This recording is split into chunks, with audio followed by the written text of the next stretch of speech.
America তালেবানের কাছে গিয়ে বাধা হবো। আমরা সরকারকে দেশ বিরোধী এই চুক্তি বাতিল করার আহ্বান জানাই। এই দিন আবার, এই জমির আবার, এই দিন আবার, এই দিনের জন্য, কমের জন্য, জমিনের জন্য আমরা ফার্স্ট লাইন অফ ডিফেন্স। দেশে ফের আলোচনা সমালোচনার ঝড় উঠেছে ঢাকায় জাতিসংঘের মানবতা বিরোধী অফিস স্থাপনকে কেন্দ্র করে। অনেক রাজনৈতিক দল এবং সাধারণ মানুষ এর সমালোচনা করেছেন।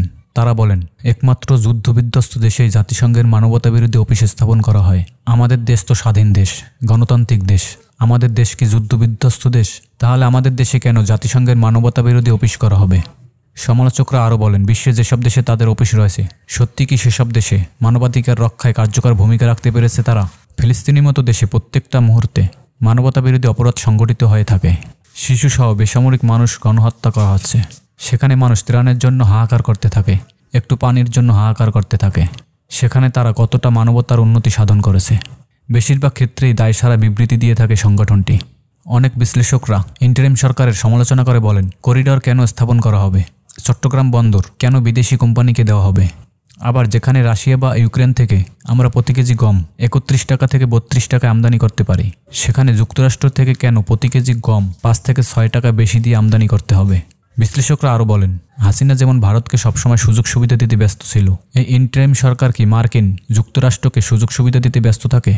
3 বছরের জন্য ঢাকায় জাতিসংঘের মানবতা বিরোধী অফিস স্থাপনে চুক্তিপত্র সরকারের সাথে সম্পন্ন হয়েছে। বাংলাদেশে জাতিসংঘের মানবাধিকার বিষয়ক একটা অফিস হবে। এটা অফিসটা হবে প্রাথমিকভাবে 3 বছরের জন্য। একটি স্বাধীন গণতান্ত্রিক দেশে কেন মানবতা বিরোধী অফিস করা হবে, তার প্রতিবাদে ঢাকা বিশ্ববিদ্যালয়ের সাধারণ শিক্ষার্থীরা মানববন্ধন ও প্রতিবাদ সভা করেছেন।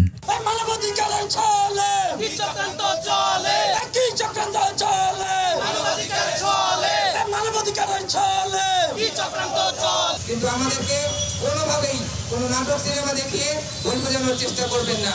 আপনাদের চরিত্র আমরা ভালো করে জানি। আমরা এই মুহূর্তে আপনাদেরকে মেনে নিয়েছি, বড় শয়তান ঠেকানোর জন্য ছোট শয়তানকে ঘাড়ে নিয়েছি। কিন্তু মনে করেন না যে আপনাদের উপরে আমাদের খুব ইমান আছে। আমরা অন্তর্বর্তী সরকারকে বলবো যে আপনি অতি দ্রুত জাতিসংঘের মানবাধিকার কার্যালয়ের যে অফিসের সাথে চুক্তি করেছেন সেটি বাতিল করে জাতিসংঘ যেখানে ছিল সেখানে পাঠিয়ে দেন। নইলে ঢাকা বিশ্ববিদ্যালয়ের শিক্ষার্থীরা বসে থাকবে না, তীব্র আন্দোলন করে তুলবে। কাজে আমরা কঠোর হতে চাই না, নমনীয় থাকতে চাই। দেশের বিভিন্ন পেশার মানুষ ও আলেম সমাজের নেতাকর্মীরা এবং বেশ কিছু ইসলামিক সংগঠনগুলো বিক্ষোভ সমাবেশ করেছেন। তারা বলেন, অতি দ্রুত জাতিসংঘের সাথে এই মানবতা বিরোধী অফিস স্থাপনের চুক্তিপত্র বাতিল করতে হবে। আর যদি সরকার এই চুক্তিপত্র বাতিল না করে, তাহলে আমরা সম্মিলিতভাবে কঠোর কর্মসূচি দিতে বাধ্য হব। প্রশ্ন, বাংলাদেশ কি যুদ্ধ বিধ্বস্ত না স্বাধীন বাংলাদেশ? তাহলে এখানে জাতিসংঘের মানবাধিকার কমিশন কেন? তাহলে বোঝা যাচ্ছে মার্কিন দালালরা বাংলাদেশকে যুদ্ধের দিকে ঠেলে দিচ্ছে। গাজাতে বছরের পর বছর নিরীহ মুসলমানকে হত্যা করা হচ্ছে, সেখানে মানবাধিকার কমিশন কেন না? কাশ্মীরে মুসলমানদের হত্যা করা হচ্ছে, সেখানে মানবাধিকার কমিশন কেন না? চায়নার উইগুরে মুসলমানদের হত্যা করা হচ্ছে, সেখানে মানবাধিকার কমিশন কেন না?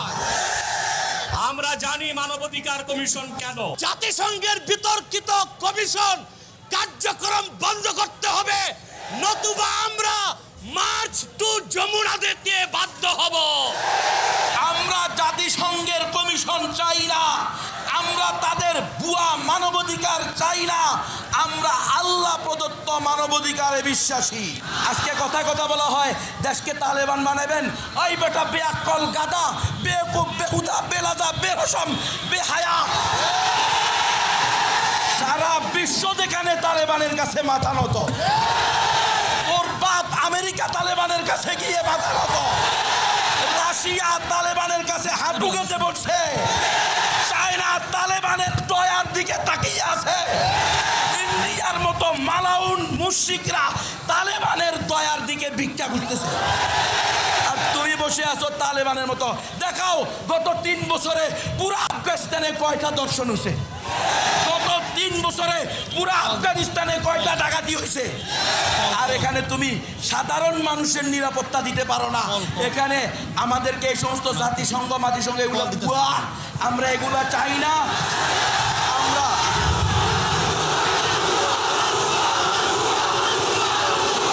আমরা দেখলাম আমেরিকার সাথে গোপন চুক্তি হচ্ছে। আমরা দেখলাম জাতিসংঘের মানবাধিকার পরিষদের কার্যালয়ে চালু করা হচ্ছে। আমরা দেখলাম জঙ্গিবাদের নাটক শুরু করা হচ্ছে। আমরা দেখলাম ভারতের গোলামি শেষে এখন আমেরিকার গোলামের দিকে দেশকে নেওয়া হচ্ছে। এই মানবাধিকার কমিশন পৃথিবীর 18টা দেশে আছে। অর্ধেক দেশে গৃহযুদ্ধ, অর্ধেক দেশে অরাজকতা। আমাদের প্রশ্ন, বাংলাদেশে কি কোনো গৃহযুদ্ধ চলতেছে? তাহলে বাংলাদেশে কেন এই মানবাধিকার কমিশন? তাহলে তাদের তো উচিত কাশ্মীরে অফিস খোলা, তাদের তো উচিত আসামে অফিস খোলা, তাদের তো উচিত গুজরাটে অফিস খোলা। তাহলে তারা বাংলাদেশ নিয়ে এত চিন্তিত কেন? আমি আপনাদেরকে বলতেছি বাংলাদেশ নিয়ে কেন চিন্তিত।